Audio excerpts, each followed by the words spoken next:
Hello friends, welcome to EV talk with Dheeraj. तो आज जो ये वीडियो है इसमें मैं बताने वाला हूँ अपने मनाली के ट्रिप के बारे में कि मनाली के ट्रिप में अगर आप ईवी व्हीकल लेके जाते हो तो क्या क्या चैलेंज आपको फेस करने पड़ेंगे, और आपको काफ़ी सारे मैं गाइड करूँगा कि कैसे आपको वहाँ पे सरवाइव करना है।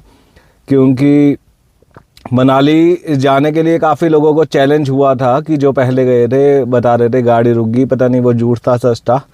बट मैं आपको इस वीडियो के थ्रू आपको गाइड करूंगा कि क्या क्या आप प्रिकॉशन ले सकते हो। बहुत ही ज़्यादा इंपॉर्टेंट रहने वाली है अगर आप माउंटेन में ट्रैवल प्लान कर रहे हो, राइट। इस सीज़न में जब बहुत ज़्यादा स्नो पड़ती है तो काफ़ी सारे चैलेंजेस हमने फेस करे। तो पहले पार्ट मैंने ऑलरेडी शेयर कर दिया, इसमें आपको पता चला था कि हम मनाली पहुंच गए थे, राइट, अपने होटल में पहुंच गए थे, बट उसमें भी हमारी कुछ ना कुछ मिस्टेक हुई थी। तो इस पार्ट में मैं आपको दिखाऊंगा कि हम पहुंचने के बाद हमें क्या क्या चैलेंज हुए और क्या क्या वीडियो मैं आपको साथ साथ लगा दूंगा, तो आपको थोड़ा सा गाइड करूंगा। तो सबसे पहले हमारी गलती क्या हुई कि आपने पहले वीडियो में देखा था, हमने एक ढाबे पे चार्ज गई थी, भूरे के ढाबा पे। उसके बाद मनाली रह गया था लगभग 200 किलोमीटर, जो मतलब कि गाड़ी पहुंच जाती बट फिर भी रिस्की था। तो रास्ते में एक चार्जर था जो मेरे को वर्किंग मिला था, मैंने वहाँ पे चार्ज नहीं करी, स्टैटिक का चार्जर हमने छोड़ दिया। वो चार्जर देख के आगे निकल गए कि आगे हम देखते हैं कि क्या मिलता है। तो रात को हमें 1:30 बजे मतलब कि जब हम क्रॉस करे तो इंडियन ऑयल का पेट्रोल पंप मिला, जिस चार्जर ने हमें बचा लिया एक तरह से बोल सकते हो। नहीं तो हम होटल पहुँचते में भी हमारी बैटरी 0% या 2-3% रह जाती, तो काफ़ी इशू होता। तो सबसे पहला प्रो टिप क्या है कि मनाली में जब भी आप जाओ तो मनाली से पहले जितने भी चार्जर मिले, मतलब कि आपको 40-50 किलोमीटर पहले तक कुल्लू में हमें इंडियन ऑयल का चार्जर मिला था, तो वहाँ पे आप गाड़ी को 100% चार्ज कर लो। आप ये मत सोचो कि मनाली जाके चार्ज कर लेंगे, राइट। क्योंकि क्या हुआ, जब हम मनाली पहुँचे तो हमारी बैटरी रह गई थी गाड़ी की लगभग 17-18%। ठीक है, हम होटल पहुँच गए, उसके बाद हम एक नीचे मॉल रोड भी हो आए, मतलब कि 7-8 किलोमीटर जाना था और आना था। हमारी बैटरी लगभग रहेगी 7-8%। तो फिर हमने सोचा आप गाड़ी को चार्ज कर लेते हैं। तो होटल के पास ही 3 किलोमीटर नीचे एक सार्थक रेजेंसी है, जो मनाली गए होंगे उन्हें पता होगा, बहुत फेमस चार्जर है, सार्थक रेजेंसी होटल है, उसके नीचे एक चार्जर था। तो हमने सोचा वहाँ पे चार्ज कर लेंगे। तो वहाँ पे हमें क्या मिला कि वहाँ पे स्नोफॉल हो रखी थी, तो स्नो से ही वो पूरा चार्जर का रास्ता ढका हुआ था, ठीक है, और वो चार्जर वर्किंग भी नहीं था। तो हम पहले तो उस चार्जर में जा ही नहीं सकते, वो काफ़ी ज़्यादा स्लोप है नीचे की तरफ, ऐसे जाके बिल्कुल ऐसे राइट में चार्जर है, तो वहाँ पे जा ही नहीं पाए। क्योंकि अंदर घुस भी जाते तो वापस निकलने में स्नो में गाड़ी हमारी स्किड होती, ऊपर ना चढ़ती, क्योंकि एकदम ऐसे स्लोप है वो।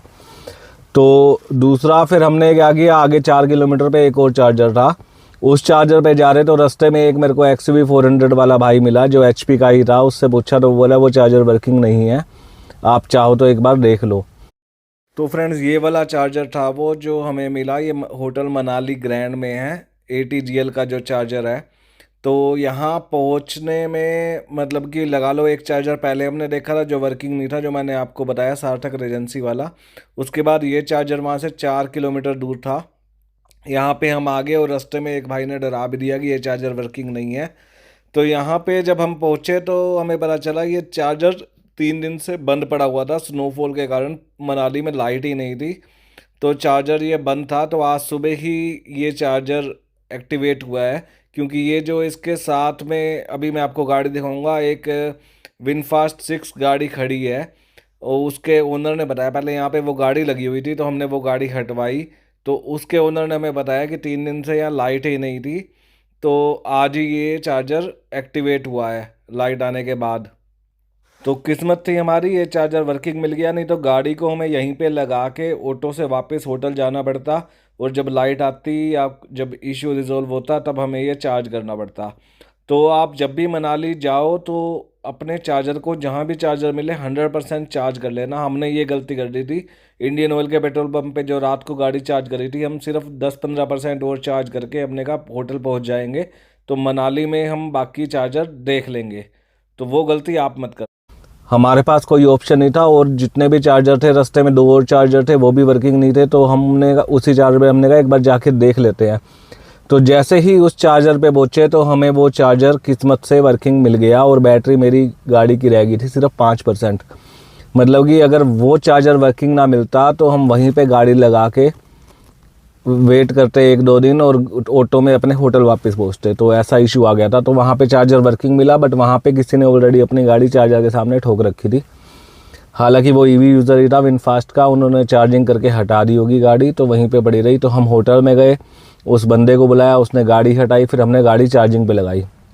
तो हमने गाड़ी वहाँ फुल फिर सबक ले लिया था, 100% वहाँ पे चार्ज करी और हम उसके बाद मनाली में सेफली जिस तरह जहाँ आसपास जाना था 15-20 किलोमीटर 30 किलोमीटर अपने वहाँ पे उस गाड़ी में घूमे।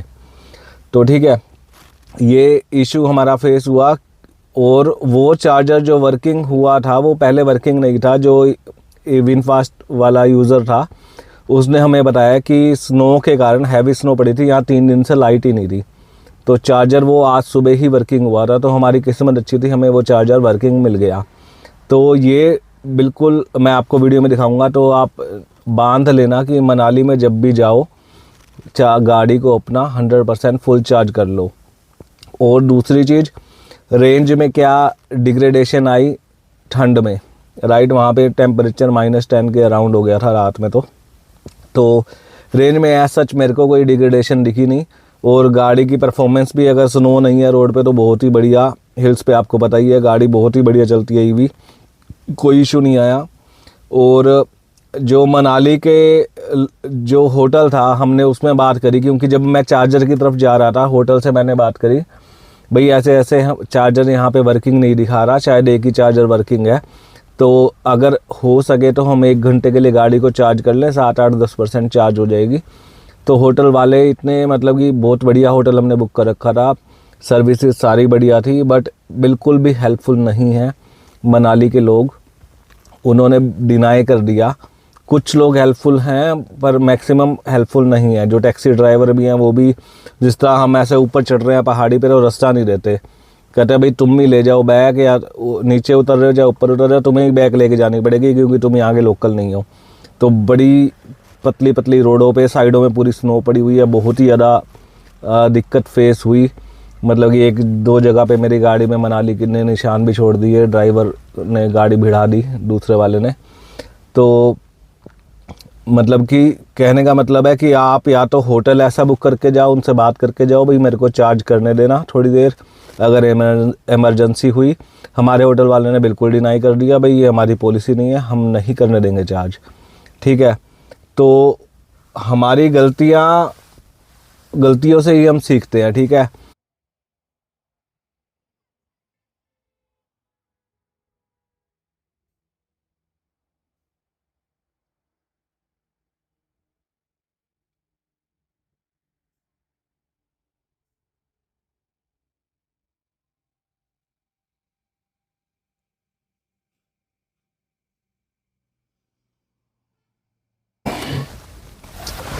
और मैं आपको बताता हूँ कि टोटल हमारा, मतलब कि वैसे बोलते हैं ना कि जब गाड़ी को पब्लिक चार्जर पे चार्ज करते हो तो पेट्रोल गाड़ी के बराबर ही खर्चा आ जाता है। तो मैंने टोटल चार्जिंग करी है मनाली के ट्रिप पे लगभग 3500 रुपीज़ की, 3566 रुपीज़ अराउंड मेरे टोटल लगे हैं। और जिसमें मैंने लगभग 1200 किलोमीटर ट्रैवल किया है। तो मैंने कैलकुलेट किया तो लगभग 3 रुपये से भी कम हमें पर किलोमीटर पड़ा। और सारी चार्जिंग बाहर करी है मैंने, कहीं पे किसी के घर पे चार्ज नहीं किया। मैं रोहतक से मनाली गया था, पहले संगरूर गया था जैसे आपको वीडियो में दिखाया था, फिर संगरूर से मैंने अपने जो मेरे मामा का लड़का और उनकी फैमिली उनको पिक किया, फिर वहाँ से हम मनाली गए, मनाली से हम वापस आए, फिर रोहतक आया। लगभग 1200 किलोमीटर 1185 किलोमीटर मेरी गाड़ी चली और 3500 रुपये की हमारी चार्जिंग लगी। और इंडियन ऑयल का चार्जर है बहुत ही ज़्यादा सस्ता, जहाँ भी आपको वर्किंग मिले आप इंडियन ऑयल के चार्जर पे चार्ज कर लेना, आपको हाफ कॉस्ट पड़ती है other compare to chargers. Static का थोड़ा सा महंगा है, अडानी के चार्जर भी बहुत रिलायबल और बहुत सस्ते हैं, सस्ते इन द सेंस मतलब कि स्टैटिक से सस्ते हैं। रही चार्जर्स की बात, तो जिस तरह मनाली आप जाओगे, चाहे दिल्ली से जाओ चाहे रोहतक से जाओ हरियाणा से जाओ, तो रोपड़ में आपको मिलेगा एक भूरे का ढाबा। ठीक है, वहाँ पे आपको जो एक तो भूरे का ढाबा है वहाँ पे चार्ज कर सकते हो, उससे ठीक आगे शेरे पंजाब है, उसके आगे मैरीन फूड ड्राइव है, 2-3 चार्जर रोपड़ में अवेलेबल हैं, तो वहाँ पे आप गाड़ी को फुल चार्ज करो। उसके बाद अगर आप सुंदरनगर की तरफ जाओगे तो सुंदरनगर में आपको 2 चार्जर थे। पहले तो एक फूड मानिया था, ठीक है, फूड मानिया में आपको चार्जिंग नहीं मिली। फूड मानिया में जो चार्जर था रिलैक्स का चार्जर था, जो कि अभी काफ़ी टाइम से वर्किंग नहीं है, तो उस पर रिलाय मत होना। फूड मानिया का चार्जर आपको वर्किंग नहीं मिलेगा। उसके आगे एक IOCL है पेट्रोल पंप, ठीक उससे 1/2 किलोमीटर पे, वो भी चार्जर वर्किंग नहीं मिलेगा आपको। उसके आगे अगर आप जाओगे एक श्री होटल है, श्री सुंदरनगर में श्री होटल है। श्री होटल में जो कि आपको रोपड़ से 100-125 किलोमीटर पड़ेगा। वहाँ पे अडानी का नया चार्जर इंस्टॉल हुआ है, जो कि अभी फ़िलहाल वर्किंग नहीं है, बट वहाँ पे स्लो चार्जर एक वर्किंग था 7.5 किलोवाट का। वहाँ मैंने चार्ज नहीं करी क्योंकि मेरे को रुकना नहीं था इतनी देर। तो वहाँ पे अडानी का फास्ट चार्जर है जो अभी वर्किंग हो जाएगा, नया इंस्टॉलेशन है, मे बी 1 महीने में 1.5 महीने में वर्किंग हो जाएगा। आप अपनी ऐप पे चेक कर लेना अडानी की। और उसके बाद सीधा आपको जो चार्जर मिलेगा कुल्लू में मिलेगा। कुल्लू में इंडियन ऑयल का पेट्रोल पंप है। कुल्लू से 10-15 किलोमीटर पहले उल्टे हाथ को एक रोड कटता है। मैं आज चाहो तो आप कमेंट कर देना, अगर आपको उस चार्जर की लोकेशन चाहिए तो मैं आपको वो लोकेशन बता दूंगा। वो चार्जर बहुत ही ज़्यादा सस्ता है, रिलायबल है। उसके कमेंट्स भी मैंने पढ़े हैं, रिव्यू पहले भी जितने लोग आए हैं सक्सेसफुली सबने चार्ज किया, तो वो चार्जर उसे वर्किंग ही रखते हैं। तो मनाली से पहले आप गाड़ी को फुल चार्ज करके मनाली चलो, कि जब आप मनाली पहुँचो तो आपकी बैटरी 50-60% तो हो। और दूसरा टिप मैं देना चाहूँगा कि अगर आपके पास 30 किलोवाट का वेरिएंट है तो मनाली मत ही जाना, ठीक है। तो मेरे पास 40 किलोवाट था, मैंने फिर भी सर्वाइव कर लिया।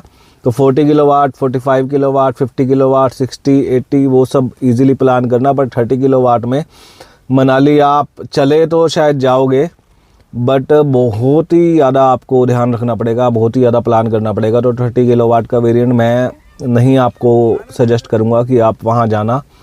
और वहाँ के जिस तरह मैंने बताया लोग भी सपोर्टिव नहीं है, तो वहाँ पे आपको चार्जिंग भी नहीं लगाने देंगे मैक्सिमम लोग, ठीक है। फ्रेंड्स, मतलब कि मेरे YouTube का मैंने सब चैनल अपना स्टार्ट किया था ये चश्मा लगा के, राइट। तो मेरी पहली वीडियो में मैंने ये गॉगल लगाया, 2-3 वीडियो में लगातार लगाया। तो अब मेरा चैनल जो कि है मोनेटाइज होने की कगार पे है। प्लीज़ यार आप सब्सक्राइब कर देना मेरे चैनल को और वीडियो को लाइक कर देना। मैं EV कार से रिलेटेड काफ़ी सारी इंपॉर्टेंट वीडियो पोस्ट करता रहता हूँ, जिससे आपको डेफिनेटली हेल्प मिलेगी। चलो इधर देख के सारे शत नमन कर दो। जय हो। पता है क्या है यहाँ पे कौन सा मंदिर है? कौन सा मंदिर है? यहाँ इंडियन ऑयल का मंदिर है, जिसने आते वक्त हमारी रक्षा करी थी। हमारी जब बैटरी खत्म थी, हम मनाली ना पहुँच पाते, तो शत नमन वहाँ पे पीछे रह गया, इस रोड पे हल्का सा पीछे, ठीक है। शत नमन। चलो लॉन्ग ट्रिप प्लान करने में